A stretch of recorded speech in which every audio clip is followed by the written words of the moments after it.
हम आगे का चैप्टर पढ़ लेते हैं। जब माता कुंती ने ब्राह्मण से कहा कि आज के राक्षस का भोजन मेरा बेटा लेकर जाएगा, तो ब्राह्मण बोला, नहीं, आप हमारे अतिथि, ये आप कैसे कर सकते हैं, ये आपको उस राक्षस की मौत का ग्रास मैं कैसे बनने दे सकता हूँ, मैं यह काम नहीं करूँगा, बिल्कुल भी यह नहीं हो सकता।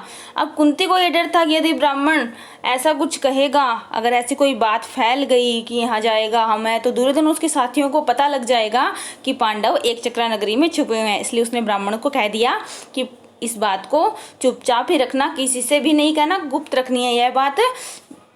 कुंती ने जब भीमसेन को बताया कि उसे बकासुर के पास भोजन सामग्री लेकर जाना है, तो युधिष्ठिर खींच उठे और बोले, तुम कैसा दुस्साहस करने चली हो माँ। जब भीम को भेजने का उसने माता कुंती ने सोच लिया, तो युधिष्ठिर को गुस्सा आ गया कि माँ, तुम ऐसा कैसे कर सकती हो, ये साहस तुम कैसे कर सकती हो कि अपने बेटे को राक्षस के पास भेज रही हो।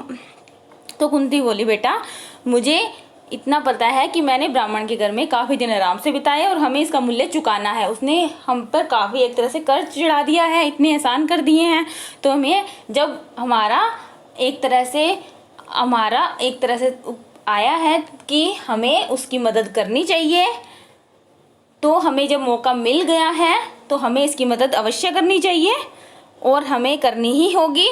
और तुम्हें पता है कि भीम की शक्ति और बल काफ़ी ज़्यादा है इसमें, तो तुम उस चीज़ की चिंता मत करो। वाणावट से यह हमें सबको उठाकर लाया है, इसने हिडिंबा का वध किया है। मुझे तो इस चीज़ की कोई डर नहीं है, ना चिंता कि भीम के साथ कुछ बुरा होगा, और उसे हमें भेजना ही चाहिए। इसके बाद नियम के अनुसार सारी खाने पीने की चीज़ें गाड़ी में रखकर भीमसेन ले गया और कुछ स्थान पर लोग भी उसके साथ गए, बाकी वापस आ गए और अकेला भीम आगे चला गया।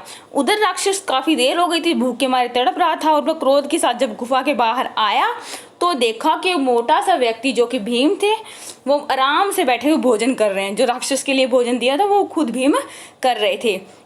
यह देखकर बकासुर की आंखें तो एकदम गुस्से से लाल हो गई। उसने भीमसेन को निगाह उसी पर पड़ी, उसने देख लिया उसने भीमसेन को कि क्रोध में लाल हो गया। उसने हंसते उसका नाम लेकर पुकारा। जब यह देखा कि मेरे इतने गुस्से होने के बाद उसने मेरे को नाम लेकर पुकारा, तो उसका गुस्सा और भी ज़्यादा भड़क गया। भीमसेन ने फिर भी उसकी ओर आते देखा, फिर भी उसकी ओर पीठ फेर ली और कुछ भी परवाह नहीं की और अपने आप खाने में लगा रहा। खाली हाथों काम न बनते देख राक्षस ने बड़ा सा पेड़ जड़ से उखाड़ा और भीमसेन पे दे दिया उसको मारने के लिए। परंतु भीमसेन काफ़ी शक्तिशाली थे, उन्होंने अपने एक हाथ से ही उसको रोक दिया। दोनों में भयानक मुठभेड़ यानी लड़ाई हो गई और भीमसेन ने तो उसे मारकर गिरा ही दिया, ठोकरे मारकर नीचे गिरा दिया। वो कहता है, दुष्ट राक्षस, जरा विश्राम तो करने दे। फिर आराम से उसने सुस्ताया, उसके बाद बोला, चल अब उठो। दोनों उठकर फिर लड़ने लगे। भीमसेन ने उसे ठोकरे मारकर फिर गिरा दिया और राक्षस फिर भी उठकर भिड़ जाता। आके उसने मुंह के बल गिरा के उसके पीठ पर घुटना देकर उसकी रीढ़ की हड्डी ही तोड़ डाली।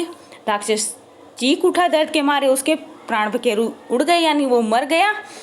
भीमसेन उसकी लाश को घसीट लाया और नगर के फाटक पर जाकर पटक दिया। अब उसने आकर अपनी माँ को सारा हाल बता दिया। तो इसके साथ हमारा चैप्टर कंप्लीट हुआ।